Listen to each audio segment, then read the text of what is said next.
مگر اپنے سارے کنبے کو شر سے بچانے کے لیے اس لڑکی کو چھوڑ دوں گا۔ چٹا! کمرے میں بیٹھے تمام بزرگ سکتے میں آ گئے۔ فارس جو بابا کے پاس نیچے کرسی کے پاس ان کے گھٹنے پکڑے بیٹھا تھا، گال پر ہاتھ رکھ کر حیرت کا مجسمہ بن گیا۔ ابو ہریرہ رضی اللہ عنہ سے روایت ہے کہ رسول اللہ نے فرمایا، جب تم میں سے کوئی شخص لڑے تو پھر چہرے سے بچے۔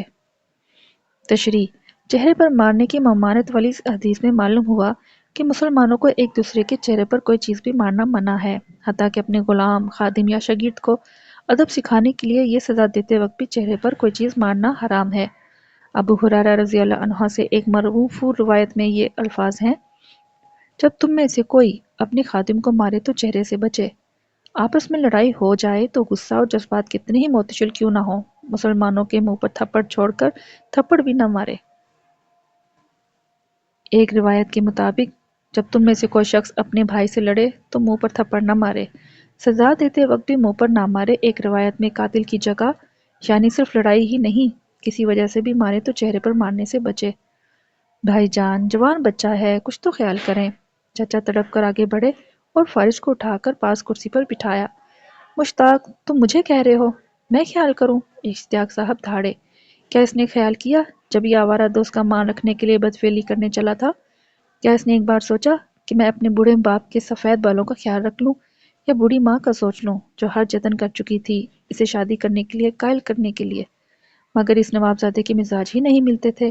اب جب بات دوست کی آئی تو سر کے بل دوڑا چلا آیا۔ ویسے 6 مہینے شکل ہی نہیں دکھاتا، اب بڑا آیا دانشور۔ اشتیاق صاحب کا چہرہ شدید غصے سے لال پیلا ہونے لگا اور مہمان خانے کی یہ محفل ان کی دھاڑ سے سہم چکی تھی۔ سلطانہ بیگم شوہر کی لاچارگی اور بیٹے کی محبت میں تڑپ کر رہ گئیں۔ آنسو زاروں قطار جاری تھے۔ باجی حوصلہ کرو، بچہ ہے، آہستہ آہستہ سمجھ جائے گا۔ رضیہ یہ سمجھنے والا ہوتا تو دوبارہ اس بات کو اپنی زبان تک نہ لاتا۔ سلطانہ بیگم کے منہ کھولنے سے قبل اشتیاق صاحب پھر شروع ہو گئے۔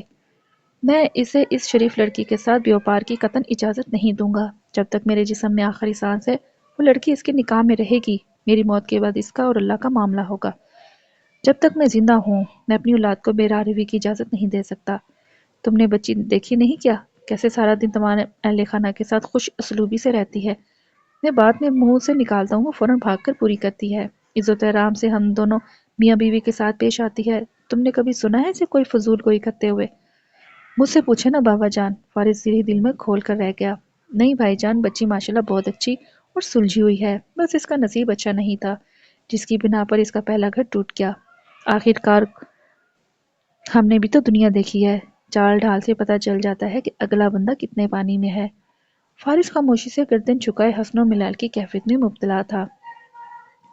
رانی کا تو یہاں پر میکا موجود ہے، اوپر سے انس کو جب موقع ملتا ہے وہ فوراً گھر لوٹ آتا ہے۔ پھر میں اس بچی کو اپنے پاس رکھ کر کیوں ظلم کماؤں جبکہ اس کا شوہر 6 مہینے شکل ہی نہیں دکھاتا ہے، اگرچہ یہ اسے اپنے پاس رکھنے کی استعداد بھی رکھتا ہے۔ اس کا کوئی والی وارث نہیں ہے جو وہ کسی سے ملے ملائے آنا جانا رکھے، ایک شوہر کا ہی رشتہ قریبی ہے اور وہی اسے اتار اتار کر پھینک رہا ہے۔ نالائق انسان، تو کل ہی اپنا بوریا بستر باندھ اور اپنی بیوی کو لے کر چلتا بن۔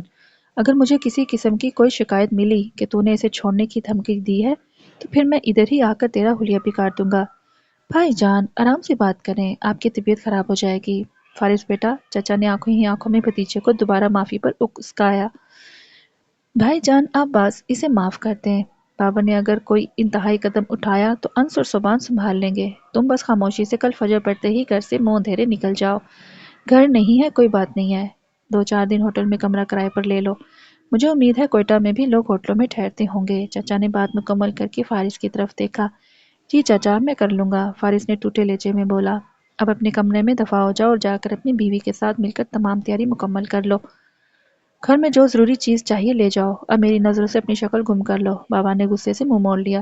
بابا جب تک آپ مجھے معاف نہیں کریں گے میں کمرے میں نہیں جاؤں گا۔ مشتاق اسے بولو چلا جائے ورنہ مجھ سے مزید چماٹ کھا لے گا۔ کوئی نہیں بھائی صاحب، آپ جانے دینا، آپ کے کہنے کے مطابق کرے گا انشاءاللہ۔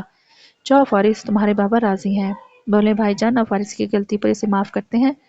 ہاں کیا معاف، بابا لٹھ مار انداز میں بول کر کھڑے ہو گئے۔ بابا، فارس بھاگ کر بابا کے سینے کے ساتھ لگ گیا۔ نہ چاہتے ہوئے بھی دونوں باپ بیٹے کی آنکھیں اشک بار ہو گئیں۔ اس پر سوس ماحول میں باقی سب بھی آبیدہ ہو گئے۔ رات کے 10 بج رہے تھے جب فارس کمرے میں داخل ہوا۔ وہ مجبور ہنسی لحاف میں دبکی مدہوش پڑی تھی۔ کمرے کی بڑی بتی جلنے پر بھی ٹس سے مس نہ ہوئی۔ کچھ دیر کے لیے فارس کھول کر رہ گیا، پھر باپ سے کیے گئے وعدے پر خود کو باز رکھا۔ الماری کے پٹ کھول کر کپڑوں کا جائزہ لینے لگا۔ اس لڑکی کو وہ ایک جوڑے اور چادر میں لایا تھا، مگر اب والدین کی مہربانی سے مختلف رنگوں کے لباس، ماں حجاب اور چادریں لٹکی پڑی تھیں۔ کچھ سوچ کر کمرے سے نکل گیا اور ماں کے کمرے کے باہر کپڑوں کے لیے صندوق کی صدا لگائی۔ امی مجھے اپنا سامان سمیٹنا ہے، سفری صندوق دے دیں۔ فارس ادھر سٹور میں ایک صندوق خالی پڑا ہے، تم انس کی شادی پر لائے تھے، ادھر ہی چھوڑ گئے تھے۔ اچھا چلے آپ آرام کریں، میں دیکھ لیتا ہوں۔ بیٹا ہادیہ کو پتہ ہے؟ ابھی کل ہی تو ہم نے مل کر سٹور کی تفصیلی صفائی کی ہے۔ آپ کی لاڈلی گہری نیند سوئی ہوئی ہے۔ فارس دانت پیس کر رہ گیا۔ چاروں ناچار سٹور کا رخ کیا اور صد شکر مطلوبہ صندوق بآسانی مل گیا۔ کمرے میں لوٹا تو وہ جان کا عذاب ابھی بھی سوئی پڑی تھی۔ آفت کی پڑیا، جی چاہت سوتے میں 2 چماٹ لگا دوں۔ سفری صندوق کھول کر اپنے اور اس ناپسندیدہ ہستی کے تمام کپڑے غصے سے صندوق میں ٹھونس کر زپ بند کرنی۔ بہتر ہے اسٹریل کا حجاب نہ ڈالوں، صبح کیا پہنے گی؟ خود کلامی کے بعد حجاب اور ایک چادر نکال کر کونے میں پڑی کرسی پر جا پھینکی۔ اب سونا بھی اسی بستر پر پڑے گا۔ جی چاہا انس کے کمرے میں جا کر سو جائے۔ انس کام پر ہے اور رانی اوپر میکوں کے پاس ٹھہری ہوئی ہے۔ رات کو کس نے آ کر دیکھنا ہے میں کہاں پر سویا ہوں۔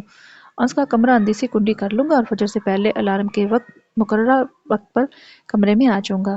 فارس سر کھجاتا دائیں بائیں دیکھ رہا تھا جیسے آسمان سے اس کے لیے ایک اور بستر اتر آئے گا۔ بابا کو پتا چلا تو میرا جینا دوپہر کر دیں گے۔ میں کیا کروں؟ بہتر ہے پہلے سے انس کو بتا دوں۔ انس یار، مجھے آج کی رات تیرے کمرے میں ٹھہرنا پڑے گا۔ تو رانی کو بول دے نیچے نہ آئے۔ مجھے رات کو کچھ کام کرنا ہے اور صبح فجر ہوتے ہی گھر سے نکلنا ہے۔ ادھر میری بیوی کی خواہ نیند خراب ہوگی اور پھر کل کا سفر بھی بہت طویل ہے۔ امید ہے تو سمجھ گیا ہوگا، باقی تفصیلات تجھے پہنچنے پر بتاؤں گا۔ انس نے فوراً جوابی پیغام بھیجا۔ کوئی بات نہیں بھائی جان، اپنی بیوی کے آرام کا خیال رکھنا ثواب کا کام ہے، آپ کام مکائیں۔ میں رانی کو ابھی مطلع کیے دیتا ہوں، وہ نیچے نہیں آئے گی کیونکہ کل صوبی نافع کو اپنے گھر لے جا رہا ہے۔ فارس نے پلٹ کر ہادیہ کو دیکھا، وہ اسی کروٹ سوئی ہوئی تھی۔ اس نے اپنے کمرے کی بتی گل کی، فون اٹھایا اور دبے پاؤں انس کے کمرے میں پہنچ کر کمرہ کنڈی کر کے سکھ کا سانس لیا۔ یا اللہ، یہ 4-5 گھنٹوں کی نیند ہو جائے پھر صبح دیکھتے ہیں کیا کرنا ہے۔ لمبا سانس لے کر بستر پر نیند دراز ہو گیا اور فون کھول لیا۔ بابر کی وہی پرانی چک چک پڑی، اوپر دل ہو کر فون پر الارم لگا وقت مقرر کر کے سو گیا۔ طویل سفر اور کچھ سارے دن کی مغزماری پر فوراً نیند بھی مہربان ہو گئی۔